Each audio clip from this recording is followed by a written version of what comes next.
नमस्कारं बन्धु।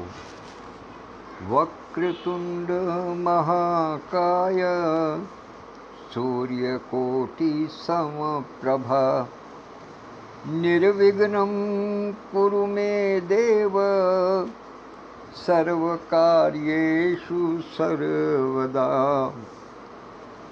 गजाननं भूतगणादिसेवितं कपित्थजम्बूफलचारुभक्षणम् उमासुतं शोकविनाशकारकं नमामि विघ्नेश्वरपादपङ्कजं नमामि विघ्नेश्वरपादपङ्कजम्। अपने सभी परिजनों को नमन वंदन अभिनंदन करते हुए भगवान श्री गणेश से उनके लिए सुख संपदा स्वास्थ्य की कामना करता हूँ और इसी के साथ आज के वाक्यांश पर अपनी चर्चा प्रारंभ करते हैं। जैसा आप सब जानते हैं कि आजकल वाक्यांश परम विदुषी मेरी छोटी बहन डॉक्टर वर्षा खन्ना द्वारा दिए जा रहे हैं, जो अपना एक अलग से मेरा कार्यक्रम मेरी पहचान में चैतन्य पथ लेकर के चल रही है। बहुत विदुषी महिला है, बहुत गहन अध्ययन है उनका। तो निश्चित रूप से जो उनके शब्द आते हैं, जो उनके वाक्यांश आते हैं प्रतिदिन, वो भी आध्यात्मिकता से ही सराबोर होते हैं। उनका वास्तव में इस सांसारिकता से कोई विशेष लेना देना नहीं होता, लेकिन आध्यात्मिकता भी संसार में रह कर के की जाती है। कहते हैं कि यदि कोई व्यक्ति ये सोचे कि मृत्यु के उपरांत ऊपर जाकर के कुछ करेगा, तो वहाँ तो कुछ किया ही नहीं जा सकता। वहाँ तो अकर्मण्यता है, वहाँ कुछ नहीं हो सकता। यदि ये मानते हैं कि वहाँ कुछ है, तो वहाँ अपना कोई कार्य नहीं। किसी ने कहा, एक बहुत पुरानी प्रसंग मुझे स्मरण हो आया। किसी ने पूछा कि अगर तुम जंगल से जा रहे हो और वहाँ शेर आ जाए तो तुम क्या करोगे? तो उसका जवाब बिल्कुल सीधा था कि वहाँ मुझे क्या करना है, जो कुछ करेगा शेर करेगा। तो वही स्थिति है कि मृत्युपरांत जो कुछ होना है वो चित्रगुप्त ने करना है, ईश्वर ने करना है। जिनके हाथ में ऊपरी सत्ता है उन्हें करना है, उन्हें निर्णय लेना है कि हमने क्या किया है, कैसे किया है। जो कुछ हमें करना था वो तो हम यहाँ कर चुके हैं, उनके अनुसार निर्णय होगा। और फिर उसके बाद में फिर उसी हिसाब से धरती पर पुनः भेज दिया जाता है और यहाँ फिर हम अपने कर्मों का लेखा जोखा करने लगते। तो इससे जो भी कुछ करना है, अच्छा करना, बुरा करना, अध्यात्म को सोचना, संस्कृति को सोचना, समाज को सोचना, देश को सोचना, अपने को सोचना, अपने परिवार को सोचना, परिजन को सोचना, जो भी कुछ है वो इस संसार में ही है।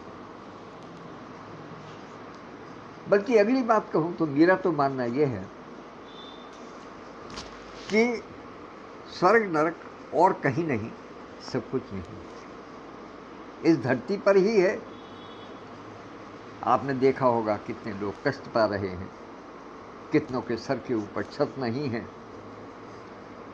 कितनों को दो वक्त का भोजन नसीब नहीं होता,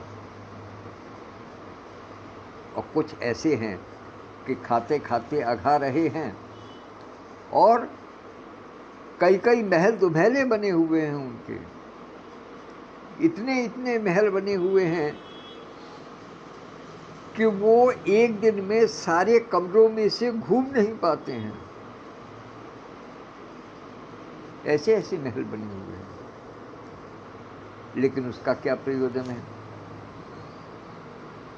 बस केवल कहने के लिए, अहम की संतुष्टि के लिए कि हाँ ये मेरा है। लेकिन जिस दिन आंख बंद होगी उस दिन किसका है? अगली पीढ़ी को मिल जाएगा। फिर जब वो जाएंगे तो उससे अगली पीढ़ी को मिल जाएगा। तो ये सब भ्रम की बात है। जो कुछ है वो यही है। ऊपर कुछ जाता नहीं है, ऊपर कुछ रहता नहीं है, ऊपर कुछ नहीं होता है। ना भजन कर सकते हो, ना पाप कर सकते हो, वहाँ कुछ नहीं कर सकते। जो भी कुछ करना है वो यही करना है। तो इसलिए आज का जो शब्द मिला है मोह ममता, इस पर यदि हम गहनता से विचार करें तो मेरे विचार से शेष तो वर्षा खन्ना देवी जो स्वयं यहाँ उपस्थित हो चुके हैं, उनकी उपस्थिति को नमन करते हुए कहना चाहता हूँ कि शेष तो इसकी विशेषता और ग्रंथों के अनुसार जो इसकी व्याख्या है वो तो बहन स्वयं करेगी। मेरी बुद्धि से जो कुछ आता है वो मैं बताता हूँ।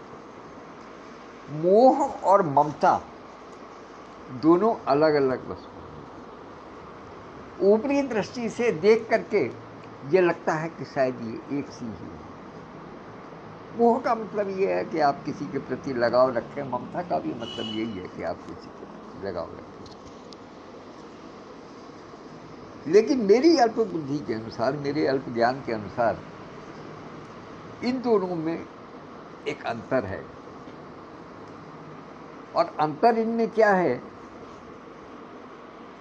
जो अंतर फेयर और फ्रेट में है, अर्थात फेयर कहलाता है किसी जीवित मनुष्य का किराया। किसी जीवित मनुष्य के लिए जो भाड़ा लगता है किसी निश्चित दूरी को तय करने के लिए, वो फेयर कहलाता है। जबकि किसी निर्जीव वस्तु को, किसी सामान को एक स्थान से दूसरे स्थान तक ले जाने के लिए जो भाड़ा लगता है वो फेयर कहलाता है। तो इसी तरीके से यही अंतर मोह और ममता का है। किसी सांसारिक वस्तु के प्रति हमारा लगाव हो जाना या उसकी चाहत रख लेना, उसको अधिक चाहना, वो हमारा मोह है। सांसारिक वस्तु के प्रति हमारा लगाव हो जाना वो मोह है।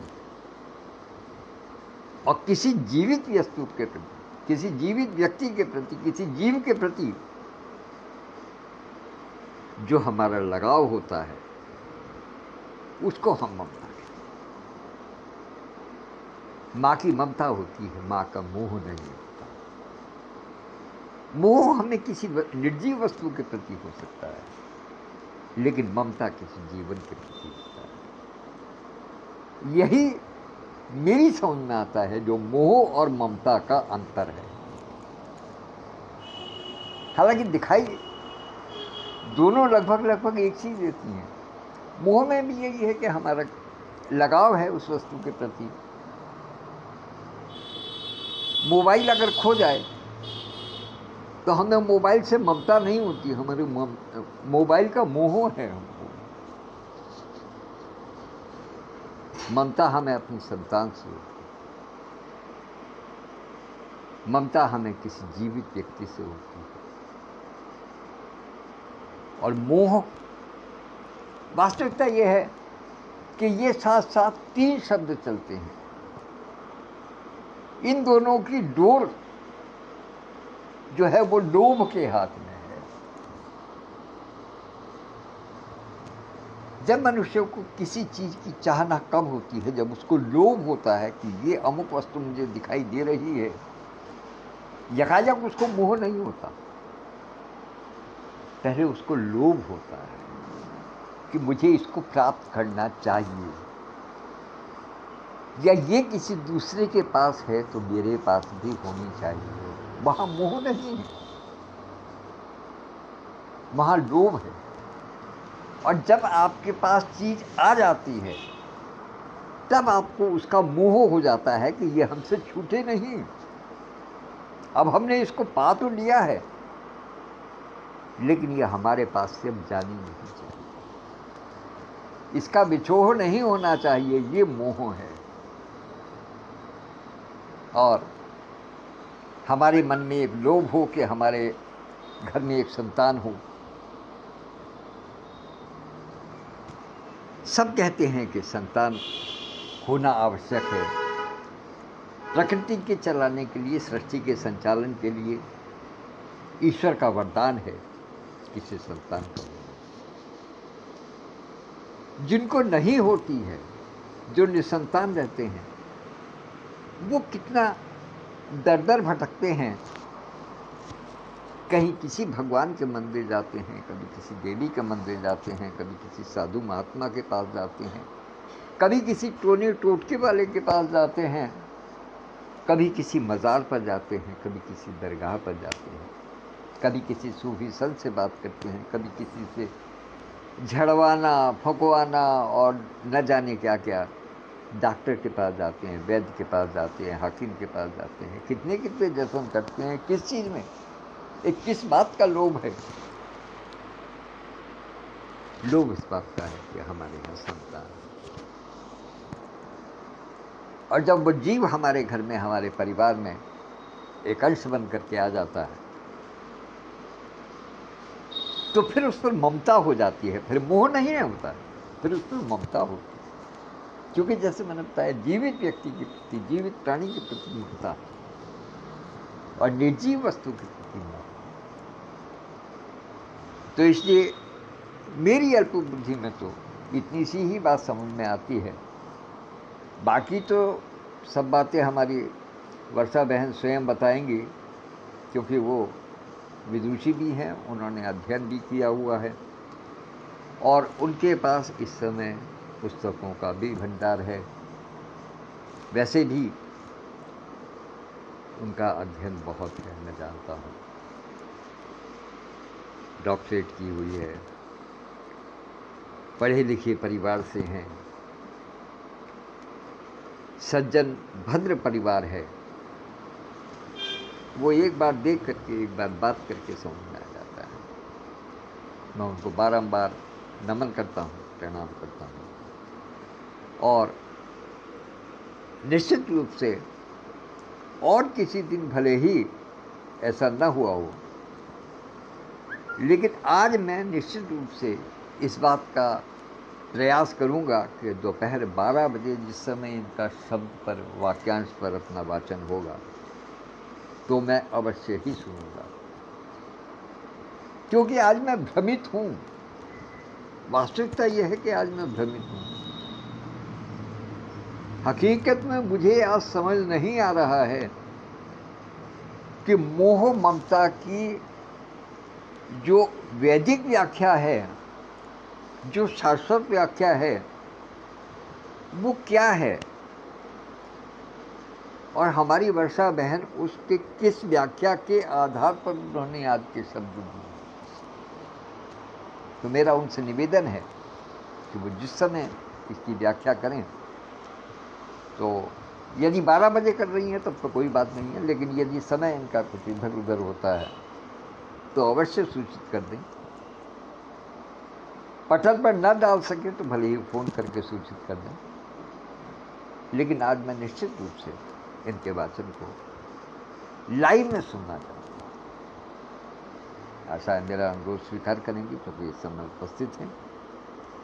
और अब मैं अपनी वाणी को विराम देता हूँ। अब इस समय मुझे 2 दिखाई दे रहे हैं, लेकिन दूसरा चेहरा मुझे समझ नहीं आ रहा है। चश्मा ऊपर करूं या नीचे करूं पता नहीं चल पा रहा है। कृपया अपनी उपस्थिति दर्ज कराने का कष्ट करें मेरे दूसरे जो भी साथी हैं। खैर, बहरहाल अब जो भी हैं मेरे साथी, जो निश्चित रूप से हैं, वो अभिन्न मित्र हैं मेरे, मुझे बहुत चाहने वाले हैं। तो मैं उन सबको प्रणाम करते हुए अपनी वाणी को विराम देता हूँ। और आज यहीं से इस बात की घोषणा करता हूँ। कल भी मैंने कहा था, आज सवेरे पटल पर भी डाला था कि आज कवि के साथ कॉफ़ी पटल पर जो 10 बजे का भैया वो आज होना है, मेरा निवेदन है कि उसको समय से जुड़ करके अवश्य देखेगा, क्योंकि आज कुछ ऐसा विशिष्ट शब्द मुझे मिला है कि उसके विषय में सबसे चर्चा करना, इंटरेक्शन करना मुझे अच्छा लगेगा, और मैं चाहूँगा कि अधिक से अधिक संख्या में मेरे साथी उसको लाइव में सुने, ताकि यदि मैं कहीं गलती करूं तो मुझे सुधार भी कर दें। इसी आशा के साथ मैं अपनी वाणी को विराम देता हूं। धन्यवाद, नमस्कार। कल फिर मिलेंगे, लेकिन कल 8:30 बजे मिलेंगे आपके अंदर। नमस्कार।